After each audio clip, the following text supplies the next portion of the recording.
Hello there, my name's Kevin Parson, and today, as you probably have seen in the recent couple of weeks, that we've been posting video chats online to local champions and heroes, we're sort of around the Diss and Harleston area.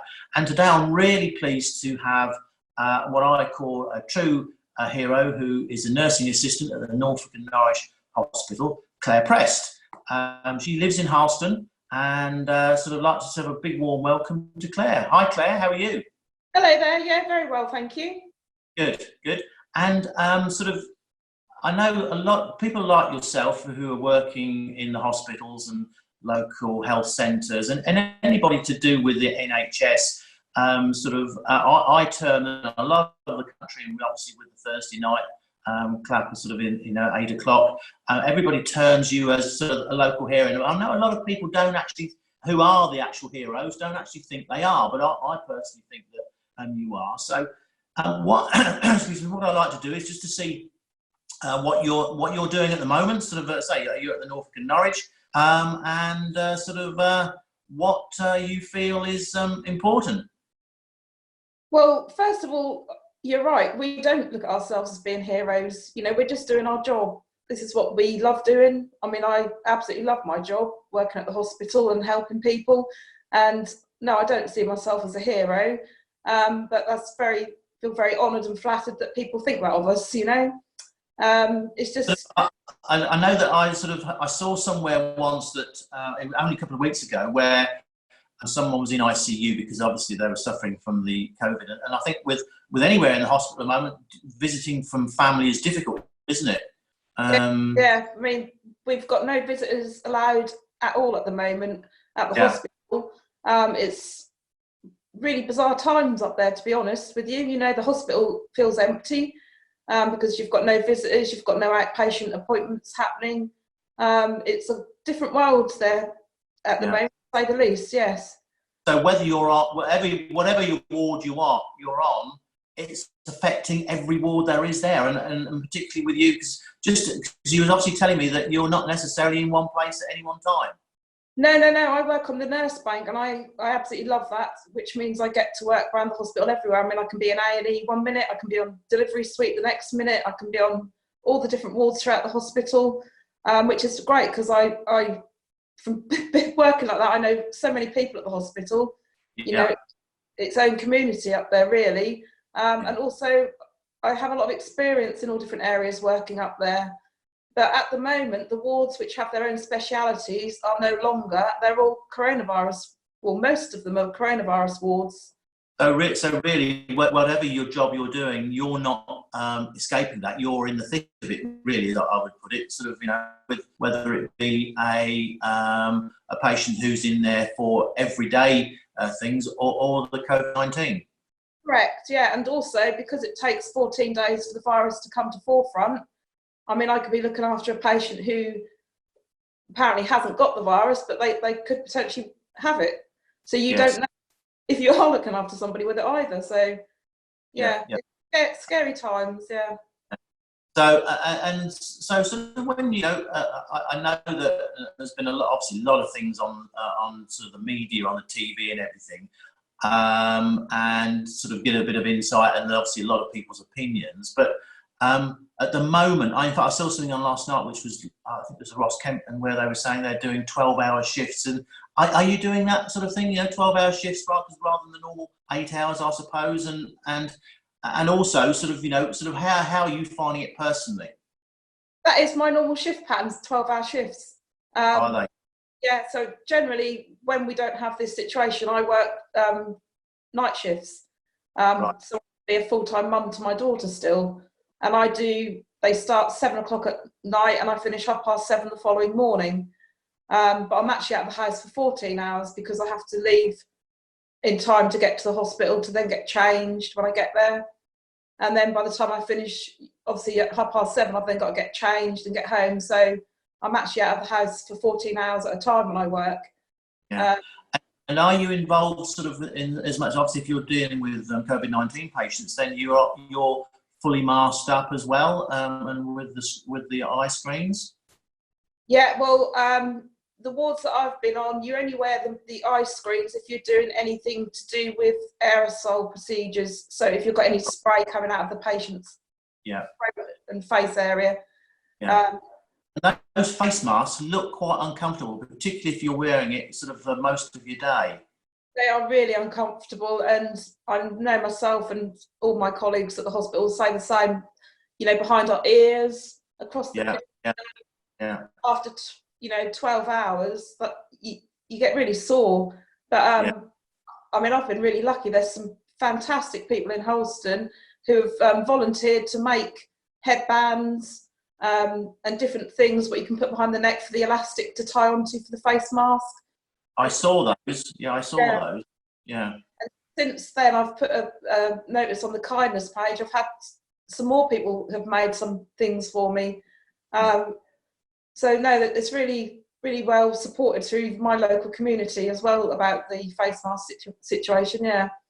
Yeah, and like you say with the community, because I was going to ask you sort of what you do love about Harleston, but obviously that's one of the things that's happening for you.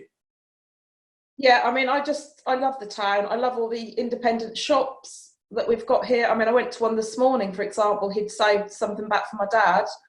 And it's just the customer service you get is second to none. You don't get it anywhere else that I've ever been, to be fair with you. I shop local. I love shopping local because you do get great customer service from the individual shops around the town. Yeah.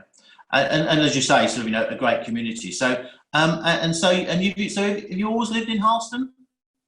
Well, I grew up in Needham, where my parents live now still, and I did move away to Attleborough for a few years, but I just miss living here, so I've come back. I've been back quite a lot of years now, but yeah, I've always been around the area. If I haven't always lived here. Yeah. And sort of, if you were if you could say one thing sort of that you like about Harleston, is there anything that you particularly like about Harleston? Community is what I love about Harleston, the community spirit, how everyone pulls together. Yeah. Especially now, at a time like now, how the town is all pulling together. I mean, I don't know anywhere else where every single resident got a leaflet put through their door saying, if you need us, we can help you. I mean, that's just incredible, really. And because I've sort of also interviewed one of the local volunteers. I think she heads the local volunteer up, and sort of, I've been sort of following the work they do, and I think it's incredible. Just alongside sort of obviously the people like yourselves who are within the NHS. Yeah, I mean, the work what they've been doing, is just second to none. I mean, I've got an old lady who lives opposite us. She was an evacuee during the war and got moved out of London to the countryside.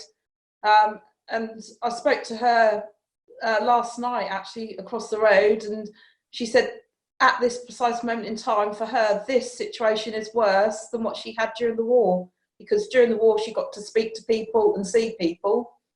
But because she obviously lives alone and she's having to self-isolate for 12 weeks, she feels really lonely, Yeah, so obviously that community spirit is really important at the moment, isn't it? Yeah, definitely. So it's things like people helping. I mean, I help her out, her daughter helps her out, but, it's just everyone pulls together, Yeah.